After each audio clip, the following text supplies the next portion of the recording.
Bismillahirrahmanirrahim. Assalamualaikum warahmatullahi wabarakatuh. Alhamdulillahi hamdan katsiran tayyiban mubarakan fihi kama yuhibbu rabbuna wa yardah. Ashhadu an la ilaha illallah wahdahu la syarika lah wa ashhadu anna Muhammadan 'abduhu wa rasuluhu la nabiyya wa la rasula ba'dah. Allahumma salli wa sallim wa barik ala nabiyyina wa maulana Muhammadin wa alihi. Jamaah salat zuhur Masjid Salahuddin yang dimuliakan oleh Allah, kembali siang hari ini kita akan melanjutkan kajian tafsir satu ayat dari surat Al-Kahfi. Insyaallah siang hari ini kita akan melanjutkan ke pembahasan ayat ke-48 yang sudah ditampilkan di sebelah kanan saya. Sebelumnya terlebih dahulu kita awali dengan membaca tasmiyah bersama. Bismillahirrahmanirrahim.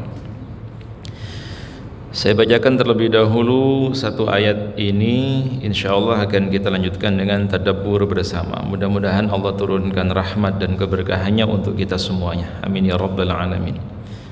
A'udzu billahi minasy syaithanir rajim. وَعُرِضُوا عَلَى رَبِّكَ صَفًّا لَقَدْ جِئْتُمُونَا كَمَا خَلَقْنَاكُمْ أَوَّلَ مَرَّةٍ بَلْ زَعَمْتُمْ أَن لَّن نَّجْعَلَ لَكُم مَّوْعِدًا. اللهم ارحمنا بالقرآن. وَعُرِضُوا عَلَى رَبِّكَ صَفًّا. Dan mereka di sini adalah kita-kita. Bayangkan Pak, nanti kita akan dikumpulkan oleh Allah. Tidak ada perbedaan kasta. Mungkin yang sekarang menjadi atasan kita, besok sama, sejajar. Atau bahkan jenengan yang lebih di depan daripada yang lain. Semua manusia tanpa terkecuali akan dibawa menghadap Tuhanmu, wa'uridu ala rabbika, tanpa terkecuali. Saffa, dalam keadaan berbaris, tanpa ada yang tertutupi, tanpa ada yang bisa melarikan diri, tanpa terkecuali. Semua manusia akan dihadapkan Allah Subhanahu wa ta'ala setelah mereka dibangkitkan dari alam kuburnya. Laqad ji'tumuna kama khalaqnakum awwala marrah. Allah Subhanahu wa ta'ala berfirman kepada hamba-hambanya yang ada di hadapan dirinya. Ini perkataan firman Allah Subhanahu wa ta'ala yang merupakan suatu pernyataan yang belum terjadi, tapi sudah disampaikan sekarang. Bagi kita orang yang beriman, yang membaca Al-Quran, ini informasi luar biasa loh Pak. Peristiwa ini belum terjadi, terjadinya nanti di alam setelah kita dibangkitkan oleh Allah, atau yaumil mahsyar, hari dikumpulkannya umat manusia. Apa kata Allah? Laqad ji'tumuna kama khalaqnakum awwala marrah.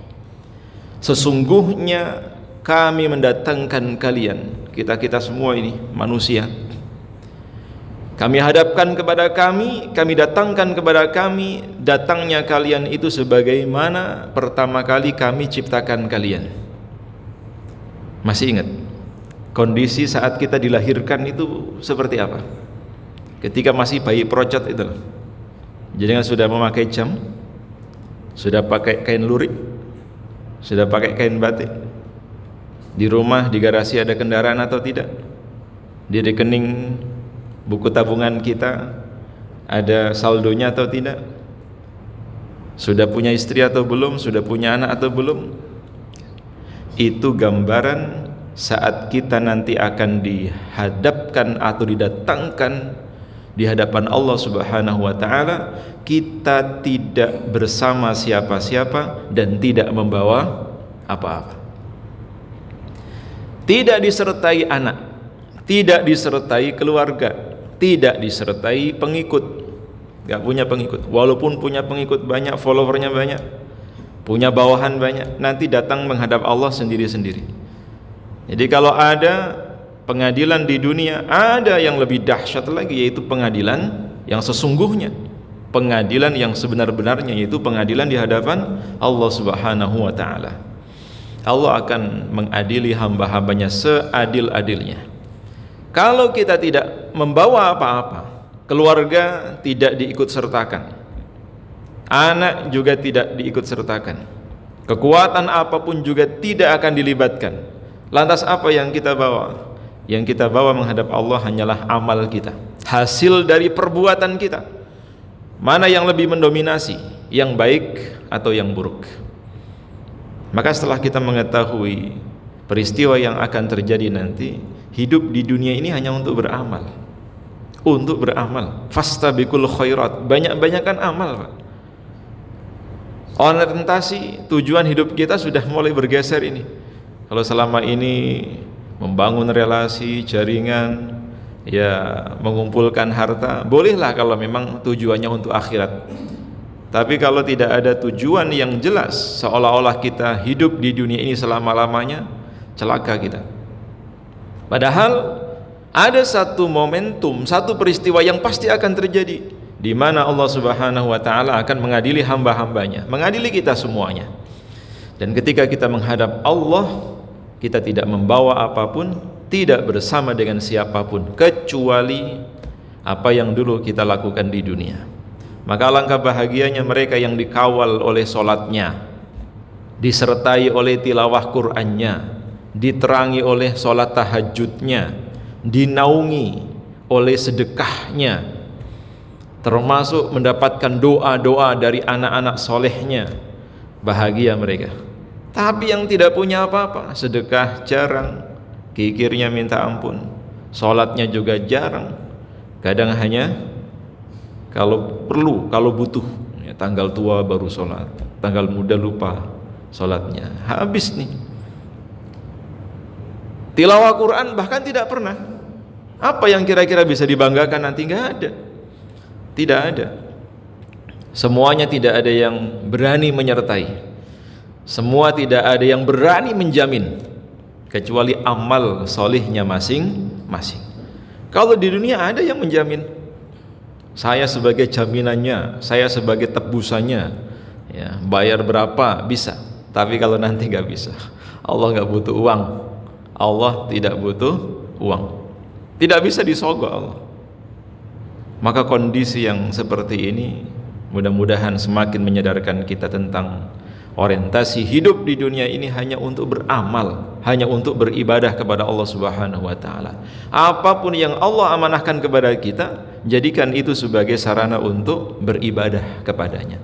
Allah titipi kita harta, ya udah, kita cari akhirat melalui atau dengan harta kita.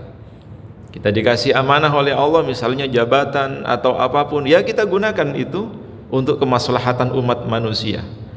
Dan jangan sampai di dunia ini kita punya musuh.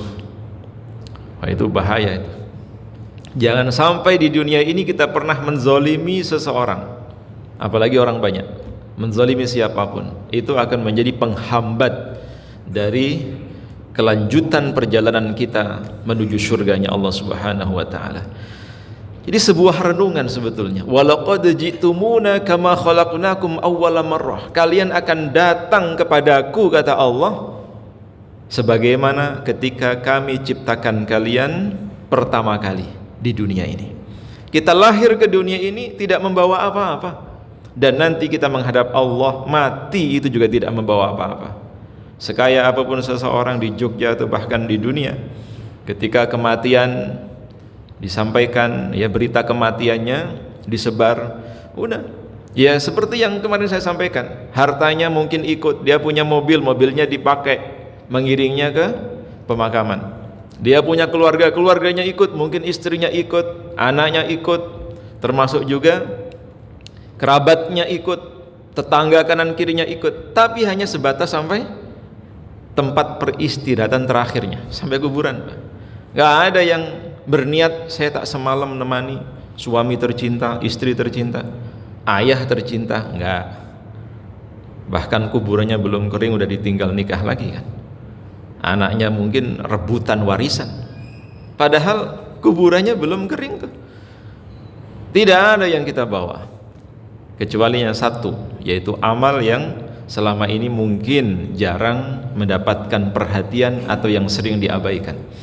Nah, porsi-porsi seperti ini mudah-mudahan semakin kita perhatikan, dengan dari mulai bangun sampai tidur lagi kita isi dengan beramal solih. Kalau kita punya salah, kita punya dosa, namanya manusia. Kalau kita punya salah, punya dosa, tinggal minta maaf kepada Allah, tinggal memohon ampun kepada Allah. Masih ada kesempatan untuk melakukan taubatan nasuha. Maka kenapa Allah masih memberikan kesempatan kepada kita untuk hidup sampai hari ini? Itu salah satu tujuannya adalah karena Allah masih sayang dengan kita. Kita masih diberikan kesempatan untuk bertaubat kembali ke jalannya. Begitu kita bangun, istighfar, astagfirullahaladzim, mau tidur istighfar. Pokoknya tidak ada hari kecuali bertaubat kepada Allah Subhanahu wa taala. Nah, kesalahan kita berapapun banyaknya, kalau kita kembali kepada Allah, memohon ampun kepada Allah, maka Allah akan ampuni dosa-dosa kita. Sehingga nanti ketika kita datang menghadap Allah tanpa ada beban apapun. Beban dosa, apalagi beban kezaliman-kezaliman yang kita lakukan terhadap umat manusia. Nah, terakhir, bal za'amtum allan naj'ala lakum maw'ida. Kata Allah, bahkan kamu menganggap bahwa kami tidak akan menetapkan bagi kamu waktu berbangkit untuk memenuhi perjanjian. Ini statement Allah ditujukan kepada mereka yang mengingkari hari berbangkit, ya termasuk ateis, agnostik, yang tidak percaya dengan hal-hal yang gaib, tidak percaya dengan hari berbangkit. Ya terserah mereka. Tapi kalau kita sebagai orang yang beriman, kita yakin ada yang disebut dengan yaumul jaza, hari pembalasan. Jangankan nanti di akhirat, di dunia saja ada yang namanya balasan. Ya, kebaikan dibalas dengan kebaikan, keburukan juga dibalas dengan keburukan. Ada hukum kausalitas, timbal balik.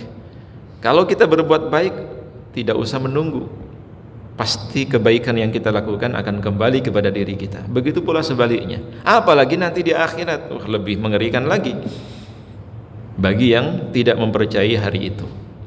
Nah, biasanya penyesalan itu di belakang, ya, kalau di depan pendaftaran gitu. Penyesalan di belakang memang. Orang baru menyesal, kenapa dulu tidak percaya, kenapa dulu mengingkari. Padahal sesungguhnya apa yang Allah katakan di dalam Al-Quran ini adalah sebuah hak yang pasti akan terjadi. Kata Allah, allan naj'ala lakum maw'ida bal za'amtum allan naj'ala lakum maw'ida. Inilah peristiwa yang dulu kalian ingkari dan menjadi sebuah kenyataan. Mudah-mudahan satu ayat ini mengantarkan kita untuk semakin mentadabburi Al-Quran, mengimani dan juga mengamalkan dalam kehidupan sehari-hari. Mudah-mudahan Allah berikan keistiqomahan kepada kita untuk terus-menerus beramal solih, tidak berhenti beribadah sampai kematian menjemput kita. Barakallahu fikum. Kita akhiri dengan doa kafaratul majlis. Subhanakallahumma wa bihamdik, asyhadu an la ilaha illa anta, astaghfiruka wa atubu ilaik. Billahi taufiq wal hidayah. Assalamualaikum warahmatullahi wabarakatuh.